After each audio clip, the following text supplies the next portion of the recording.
السلام علیکم میرے عزیزو اقارب، میرے عزیزو، میں ہوں افتخار فی پیارے پاکستان کے پیارے شہر لاہور سے۔ میرے عزیزو، اوورسیز میں جو ہمارے دوست رہتے ہیں پاکستانیز، وہ وہاں سٹے کرنے کے لیے یا اپنے رشتہ داروں کو بلانے کے لیے بڑے جتن کرتے ہیں۔ کچھ کامیاب ہو جاتے ہیں، کچھ ناکام ہو جاتے ہیں، لیکن بعض اوقات دوسرے ملک کی نیشنلٹی لینے کے لیے یا سٹے لینے کے لیے یا پاسپورٹ لینے کے لیے آپ کچھ ایسی غلطیاں کر لیتے ہیں کہ جس سے شاید آپ کو وہاں کی شہریت تو مل جائے، لیکن آپ اپنا سکون، اپنا چین، اپنے رشتے برباد کر لیتے ہیں۔ ایسے ہی ایک واقعہ، میرے ایک دوست ہیں خالد پرویز صاحب، ایڈنبرا میں ہوتے ہیں، اور انہوں نے مجھے سنایا تو میں وہ آپ کے گوش گزار کرتا ہوں۔ ہوا یہ کہ ایک بچہ جو مشرف دور میں یو کے پڑھنے گیا تھا، اس نے وہاں ڈگری لی، اس نے کسی طریقے سے نیشنلٹی لی، پھر وہ پاکستان آیا، سمیر اس کا نام تھا، اور سمیر نے پاکستان آ کر اپنے ماں باپ کے کہنے پر ایک آسیہ نامی لڑکی سے شادی کر لی۔ سمیر کے ساس سسر تھے، ایک سالی صاحبہ تھی واسیہ، جو پاکستان میں رہتے تھے، اور کچھ ہی عرصے کے بعد سمیر کی بیوی کا ویزا لگ گیا، اس کا کیس اپروو ہو گیا اور وہ یو کے چلی گئی۔ دوستو،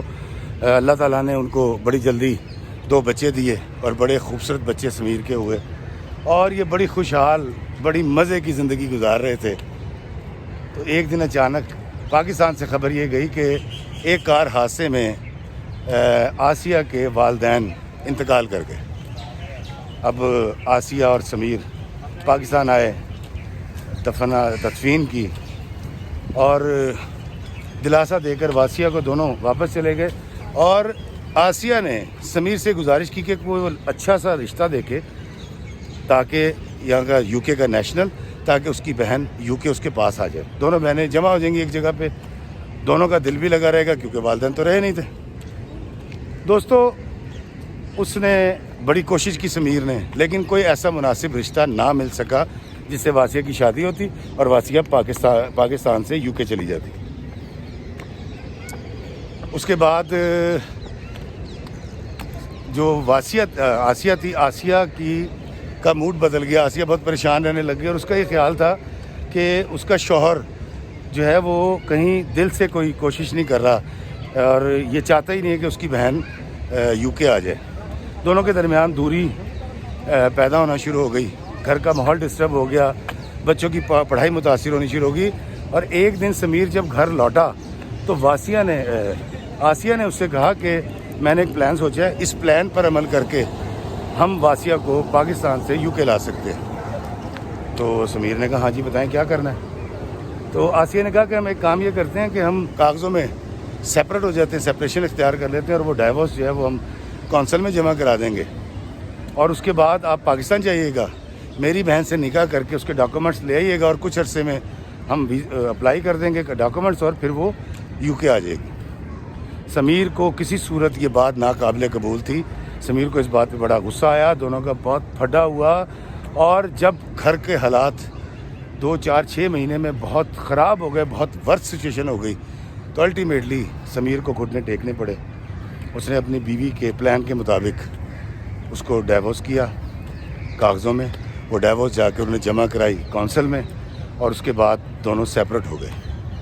ظاہری طور پر ڈاکومنٹس میں۔ دوستو، کچھ عرصے کے بعد پلان کے مطابق سمیر پاکستان آیا، پاکستان آ کے اس نے اپنی سالی واسیہ سے نکاح کیا،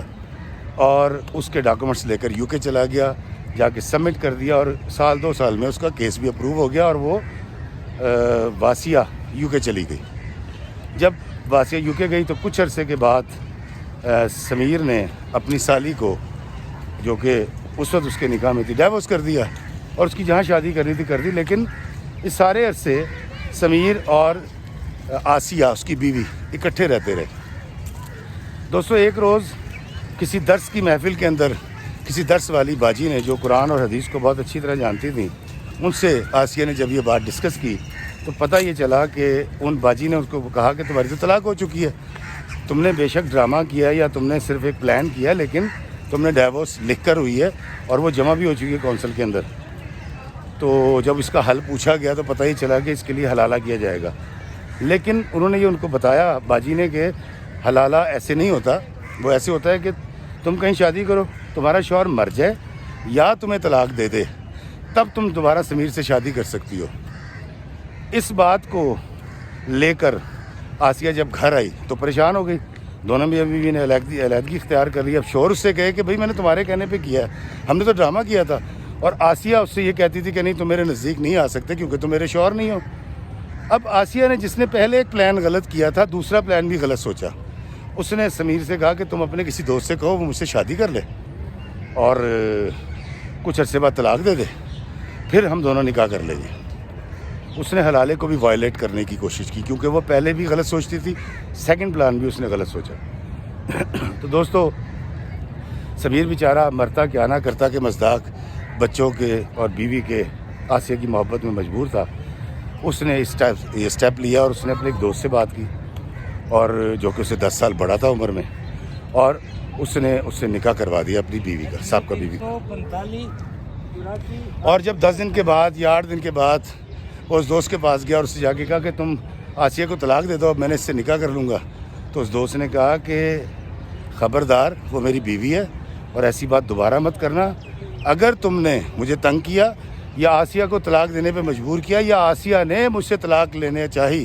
تو میں پھر پولیس کے پاس جاؤں گا, کونسل کے پاس جاؤں گا اور ان کو جا کے بتاؤں گا کہ ان لوگوں نے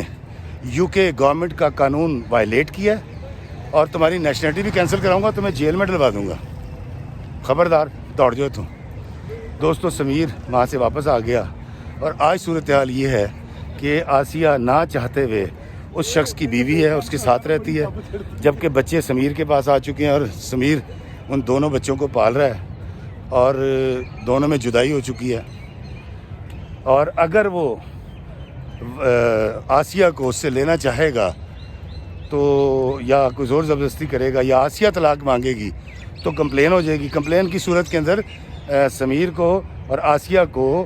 UK کی گورنمنٹ ڈپورٹ بھی کر سکتی ہے, سزا بھی دے سکتی ہے, پولیس کیس بن سکتا ہے. اس وقت صورتحال یہ ہے کہ سمیر 3 سال سے بچے پال رہا ہے اور آسیہ ایک ایسے شوہر کے ساتھ زندگی بسر کر رہی ہے جس کی وہ شکل دیکھنا بھی پسند نہیں کرتی. دوستو, بعض اوقات ایسا ہوتا ہے کہ ہم غلط سوچتے ہیں اپنے فائدے کے لیے اور فائدے کے بجائے بڑا شدید نقصان سے دوچار ہو جاتے ہیں اور پھر وہ نقصان عمر بھر بھگتنا پڑتا ہے. دوستو, اپنی زندگی میں مثبت سوچیے, مثبت پلان کیجیے, کیونکہ بعض اوقات ہاتھوں سے باندھی ہوئی گرہیں دانتوں سے بھی نہیں کھولی جاتی اور انسان تھک جاتا ہے, زندگی برباد کر لیتا ہے صرف ایک غلط سوچ کے پیچھے. اللہ تعالیٰ مجھے مثبت سوچنے کی, مثبت عمل کرنے کی, مثبت پلان کرنے کی توفیق عطا فرمائے. اللہ تعالیٰ ہمیں آسانیاں عطا فرمائے اور آسانیاں تقسیم کرنے کا شرف عطا فرمائے. آمین. السلام علیکم ورحمۃ اللہ وبرکاتہ.